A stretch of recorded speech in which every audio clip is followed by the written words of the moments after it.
Bienvenidos a nuestro programa 5 minutos o menos.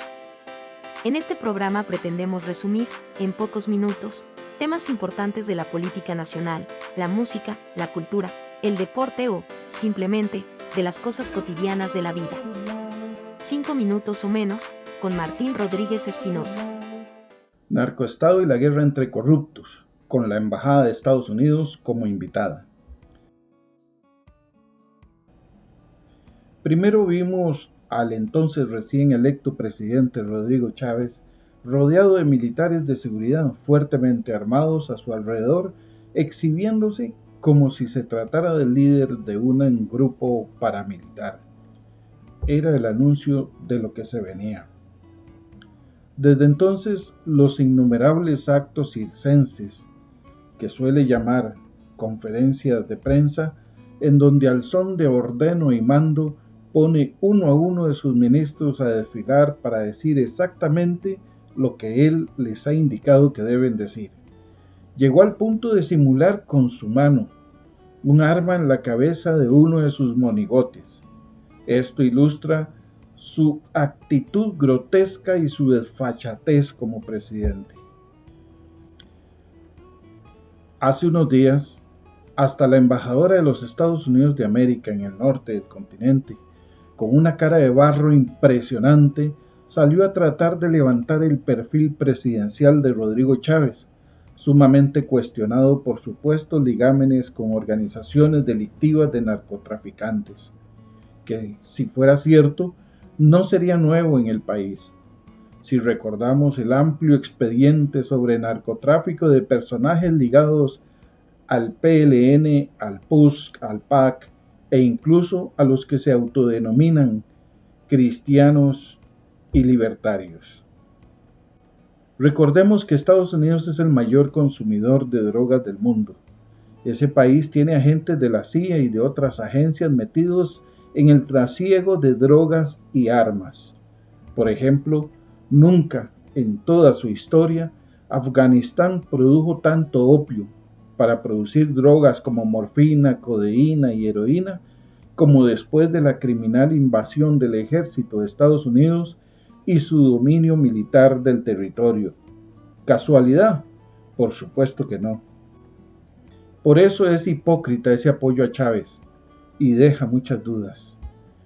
Pero además ya lo hicieron en Honduras con el presidente Juan Orlando Hernández mientras le sirvió. El narcoestado hondureño en su gestión asesinó dirigentes sociales, llevó a la miseria y la pobreza de su pueblo y convirtió su país en un campo de batalla entre pandillas, sicariato, trasiego de drogas y armas. Eso no le importaba a Estados Unidos. Luego de que lo utilizaron y ya no le servía, como un trapo viejo lo tiraron a la basura. Se lo llevaron deportado a Estados Unidos para que no hablara de todos sus contactos involucrados y se pudre en una cárcel norteamericana. Así, hay muchos otros ejemplos en México, Colombia y otros más.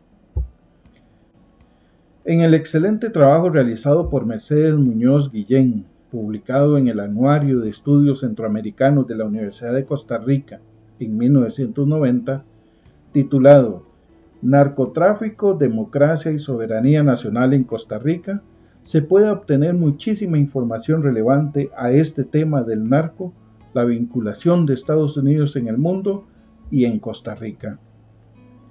Un extracto del mismo nos indica, y esto relacionado al hipócrita respaldo de la Embajada de Estados Unidos a Rodrigo Chávez por su gran trabajo contra el narcotráfico, que, abro comillas, el narcotráfico y las acciones para combatirlo se subordinan a los objetivos geopolíticos de Estados Unidos en la subregión durante la década de 1980. La prioridad dada a la lucha contra el peligro comunista, que solo hace pasar a segundo plano el combate contra las drogas, sino que promueve y potencia la narcoactividad en el istmo centroamericano. Esto obedece a la ambigüedad de los conductores políticos de los Estados Unidos empeñados en una lucha frontal contra el narcotráfico, pero más interesados en la contención del comunismo. y por lo mismo proclives a hacerse de la vista gorda e incluso dispuestos a impulsar este negocio ilícito si con ello se favorecen sus esquemas geopolíticos. El New York Times informa entre 1981 y 1988 que muchos de los colaboradores de seguridad de la CIA en el extranjero se involucran en casos de narcotráfico. Más explícito y específico es Richard Gregory, fiscal federal para drogas hasta 1989 en Miami, cuando hace ver que parte de los oficiales y pilotos informantes de la CIA en Centroamérica se vinculan con el contrabando de armas y estupefacientes.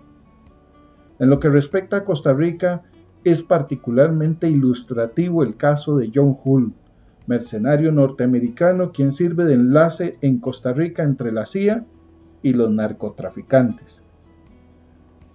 Este personaje, desde Muelle de San Carlos, controla la recepción de armas para la Contra y el despacho de estupefacientes con destino a Miami. A su vez, actúa como promotor de la agricultura de cambio en la región Huetar Norte. En esta región deja una amplia huella de sus actividades delictivas sin que sea objeto de castigo alguno. Cierro comillas. Esta situación no se queda en los 80s, continúa hasta nuestros días. Esto solo para ilustrar la hipocresía de los Estados Unidos y su apoyo al trabajo del gobierno de Chávez, así que las cosas se toman de quien vienen. El pasado 10 de octubre de este año, sí, de 2024, hace unos pocos días, el TD Bank fue condenado en los Estados Unidos por facilitar el lavado de dinero de organizaciones narcotraficantes. Vean si es grave el asunto, que los multaron.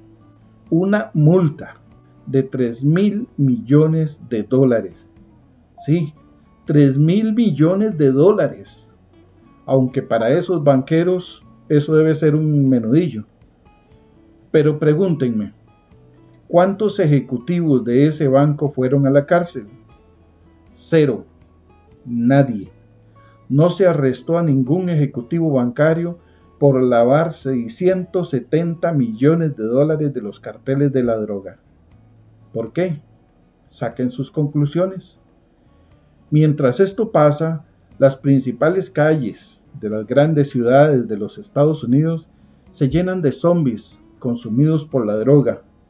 Más de 50 millones de personas están sin ningún tipo de seguro social. Crece la pobreza, pero financian guerras en todo el planeta y destinan millones en armas para exterminar pueblos enteros. En Costa Rica, los que quieren aparentar una guerra entre el gobierno de Chávez con los corruptos del PLN, el PUS, el PAC, libertarios y otros, no es más que la escena circense entre corruptos y estafadores políticos, de aquellos gobiernos y de este. Y mientras realizan el circo, entre todos ellos, destruyen Costa Rica. Vivimos en un sistema político fallido, pero bueno, es capitalismo. Esto fue 5 minutos o menos. Dale me gusta, comparte, suscríbete, pícale a la campanita. Deja tu comentario. Colabora.